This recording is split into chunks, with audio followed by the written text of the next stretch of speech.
Hello everyone. Today's next property is physicochemical property of drug molecule is dissociation constant. Let's start. Dissociation constant. What is dissociation constant?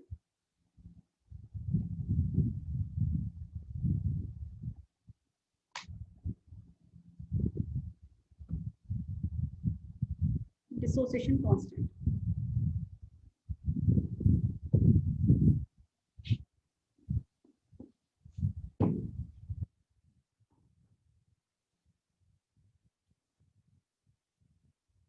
Dissociation constant is denoted by capital K,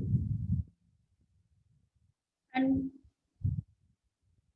dissociation constant is a tendency of a substance like A or such like this component. Okay, so dissociation constant is a tendency of a substance to reversibly dissociate. Dissociate means separate.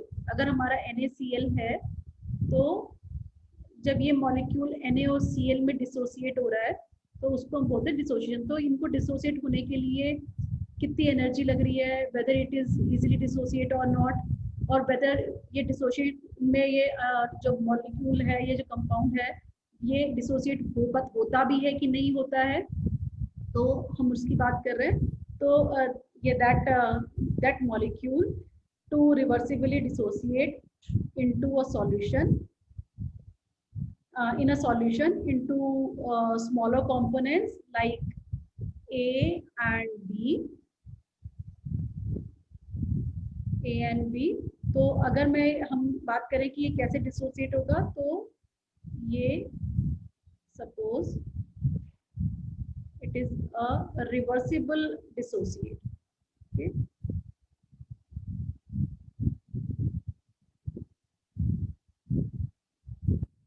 That X is, मतलब जैसे हम बोल रहे हैं H2.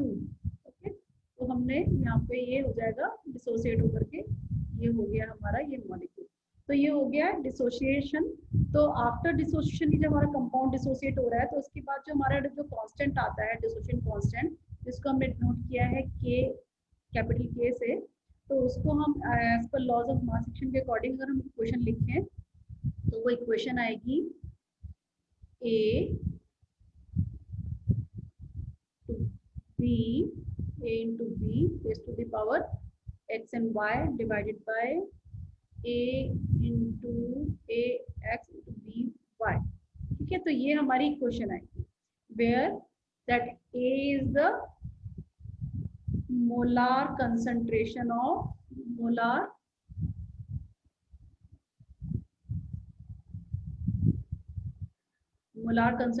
of A and B is the molar concentration of B.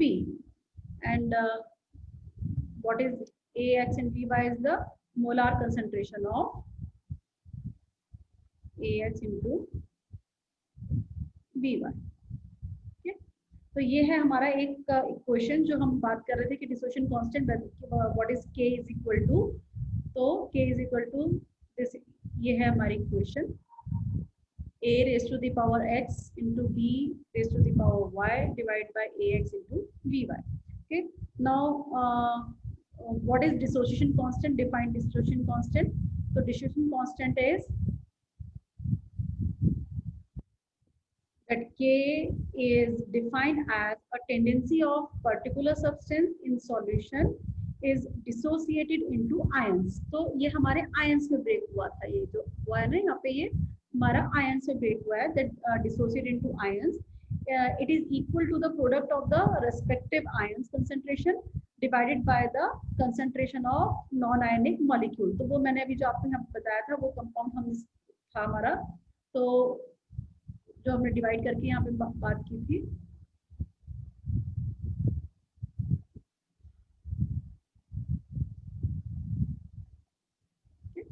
तो ये हो गया divided by the concentration of non ionic molecule. So the acid dissociation is तो अगर हम एसिड डिसोसिएशन की बात करते हैं तो फिर ये जो वैल्यू आती है इसको हम Ka लिखते हैं। तो अगर आप आगे जब हम लोग भी फार्मास्यूटिकल उसमें पढ़ेंगे, आगे जहाँ पे भी आप उसका कंपाउंड का निकालेंगे तो हम उसको ये निकालते हैं Ka। तो ये डिसोसिएशन कांस्टेंट निकालते हैं हम लोग Ka। Ka is the acid dissociation constant, is a quantitative measure of the strength of acid in the solution। तो हम फाइनली जो निकालते हैं हम acid dissociation constant find out करते हैं, क्योंकि that is a quantitative measure of the strength of acid in the solution. तो अब हम बात करते हैं कि इसका जो डिसोसिएशन कांस्टेंट है, इस what is the relationship between कि उसकी पीएच से क्या रिलेशन है, पीके वैल्यू से क्या रिलेशन है, और इसको हम कैसे एक साथ फाइंड आउट कर सकते हैं। तो इसको एक साथ अगर हम डिटरमाइन करते हैं तो इसको एक साथ डिटरमाइन करने के लिए हम बात करते हैं, हमारी क्वेश्चन है, question is Henderson Hasselbalch question. Henderson हेसेलब्लाच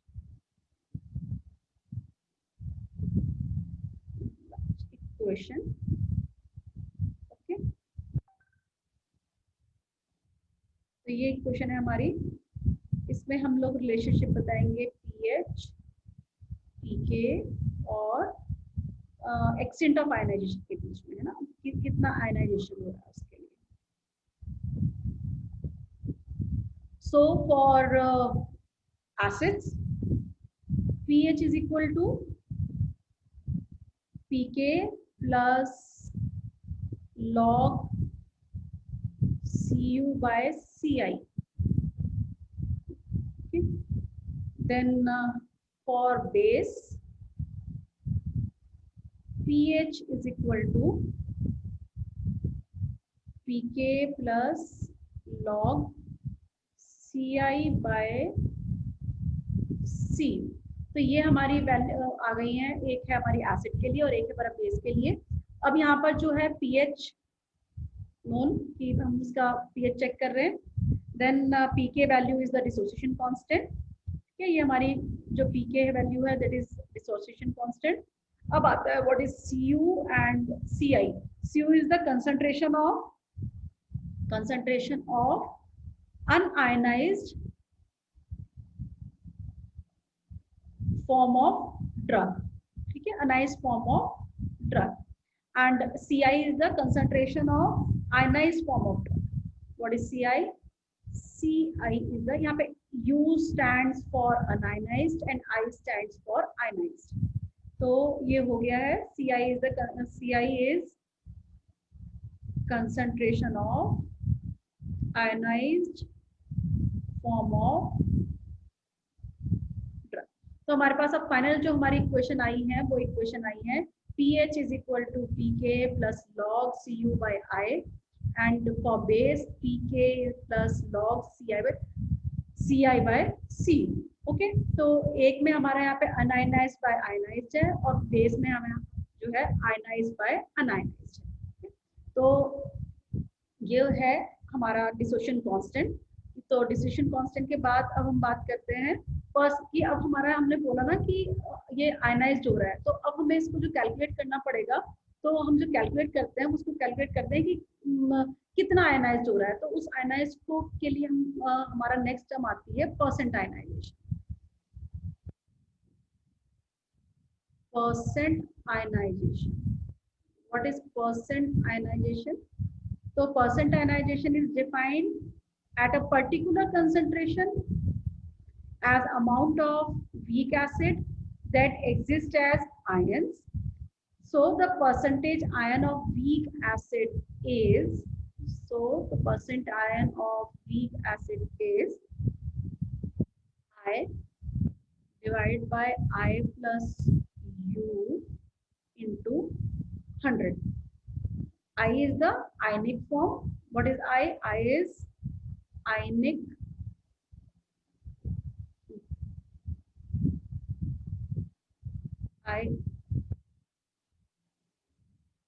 ionic form, and U is undissociated form, undissociated form। तो ये हमारा, जैसे ये अभी हमने यहाँ पे भी ये बात की थी, ये रहा फॉर एसिड आयनिक और अनडिसोसिएट फॉर्म है। तो ये हमारी हेंडरसन-हेंसेल-ब्लैच इक्वेशन की हमने ये बात की for acid and for base. तो अगर आपको परसेंटेज आयनाइजेशन कैलकुलेट करना है तो हम परसेंटेज आयनाइजेशन जो है वो ऐसे कैलकुलेट कर सकते हैं। सो now applications of dissociation constant in various fields. Number one is, just wait.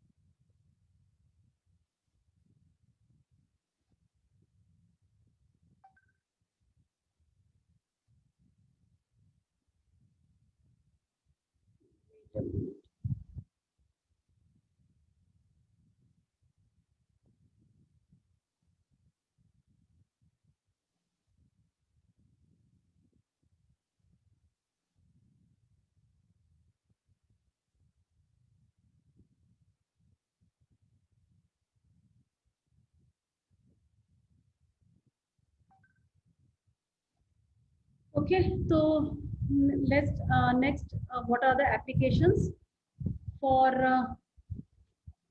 applications of for dissociation constant is number one.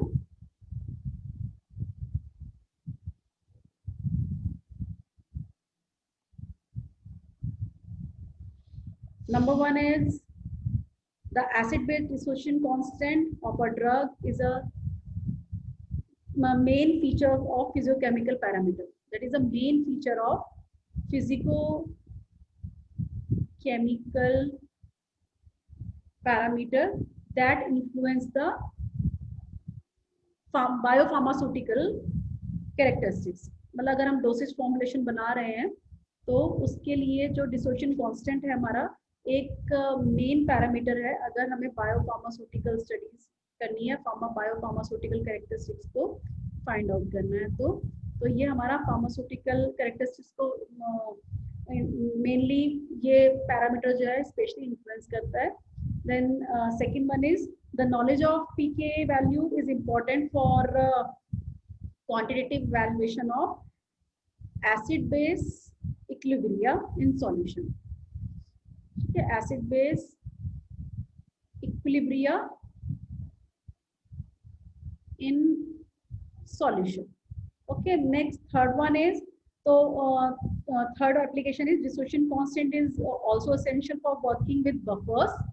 The design of these solution depend on a knowledge of pK values for their components. तो अगर हमें buffers बनाने हैं तो buffers में भी हमें पीके value की जरूरत पड़ती है। Then fourth one is it is applicable in also used in pH indicators. A pH indicator is a weak acid or a weak base which changes color in the transition pH range. That is जो pH range अगर है +-1 तो ये बता सकता है, तो हम इसको pH इंडिकेटर्स में भी यूज करते हैं। तो ये हमारा हो गया है कि फर्स्ट हमने बात की कि डिसोसिएशन कांस्टेंट क्या है, तो उसकी इक्वेशन हो गई है K is equal to A x into B y divide by AX BY। ठीक है, और फिर एसिड के लिए हमारी इक्वेशन आ गई थी pH is equal to PK plus log Cu by Ci। ठीक है, ये हमारी इक्वेशन हो गई है ये। अब हम इस पे बेस्ड एक न्यूमेरिकल करते हैं जिससे थोड़ा सा एप्लीकेशन हम लोग को समझ में आ जाएगा कि what is the application of dissociation constant pharmaceutical field.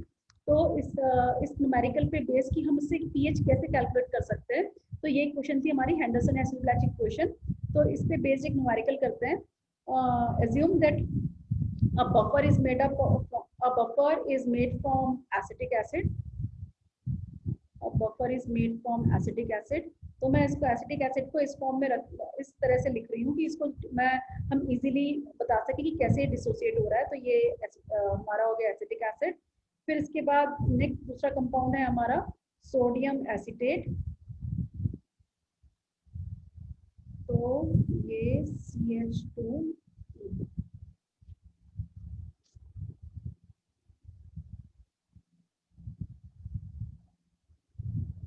Okay.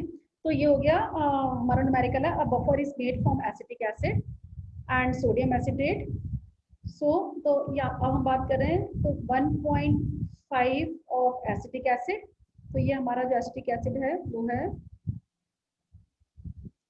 Acetic acid 1.5 और सोडियम एसीटेट है number of moles of sodium acetate are added to enough water to make. और हमारा कितना बनाना है, हमें 1.5 लीटर्स बनाना है ऑफ अ सॉल्यूशन। तो इसका जो आयनाइजेशन कांस्टेंट है, जो हमारी पीके वैल्यू है, वो पीके वैल्यू जो है एसिटिक एसिड की वो है 1.8 इंटू 10⁻⁻5। तो ये वैल्यूज मेरे पास गिवन है। एक तो ये वैल्यू गिवन है 1.5 लीटर हम लोग को सॉल्यूशन बनाना है, और जो कंजप्शन है एसिटिक एसिड का 1.5 मोल्स है, और जो सोडियम एसीटेट का है वो है 2.2। सो फॉर्मूला मेरे पास है, हमारे पास फॉर्मूला ये रहा pH is equal to pK plus log Cu by Ci। तो अब मैं वैल्यूज यहाँ पुट करती हूँ। सबसे पहले हम डिसोसिएशन बताते हैं कि डिसोसिएट कैसे हो रहा है। C2H3O2 is dissociate into H ion plus C2H3O। ये हमारा डिसोसिएट हुआ है, ठीक है। तो अब मैं इसको इस वैल्यू में हम लोग इस वाली इक्वेशन में पुट करते हैं। तो मेरी आ गया pH इज इक्वल टू, अब मुझे इसका फाइंड आउट क्या करना है, मुझे हेंडरसन-हेशेनप्लाच इक्वेशन से ये फाइंड आउट करना है कि जो हमारा ये इससे बफर बनेगा, इससे जो बफर बनेगा उसका pH क्या होगा। तो find the pH of this buffer solution. तो ये हो गया है pH is equal to log की वैल्यू मेरे पास है 1.8 इंटू 10 टू द पावर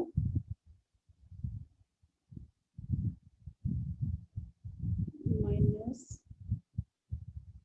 ये 2 है 10 to the power minus 2 plus log. अब लॉग में ये है हमारा dissociate compound 2.2 moles per 1.5 litre, ठीक है। मुझे 2.2 मोल्स टू 1.5 लीटर में डिसॉल्व करना है, divided by 1.5 moles in 1.5 litre. तो अब जो ये लॉग वैल्यू है, इस लॉग वैल्यू की लॉग 1.8 इंटू 10⁻⁻2 की वैल्यू है 4.7। ये लॉग ग्राफ पेपर से मैंने कैलकुलेट किया है। देन ये वैल्यू आ गई इसकी। फिर इसको डिवाइड करने के बाद मेरे पास वैल्यू आई है 0.166। तो अब मैं इसको टोटल करूंगी तो टोटल आ जाएगा मेरा 4.91। तो दैट मीन्स कि ये जो हमारा अब ये एसिटिक एसिड और सोडियम एसीटेट को मिक्स करने के बाद जो बफर बनेगा, इस बफर का pH होगा 4.91। तो ये एक एप्लीकेशन हो गया है कि डिसोसिएशन कांस्टेंट से हम अपने सॉल्यूशन का pH फाइंड आउट कर सकते हैं, pK वैल्यू फाइंड आउट कर सकते हैं, और जो उसके जो मॉलिक्यूल जो कंपाउंड है वो कितना डिसोसिएट हो रहा है वो फाइंड आउट कर सकते हैं। सो दैट फिजिको-केमिकल प्रॉपर्टीज जो है हमारी ड्रग मॉलिक्यूल की वो कंप्लीट हो गई हैं। इसके बाद नेक्स्ट क्लास में हम लोग स्टार्ट करेंगे फेज 2।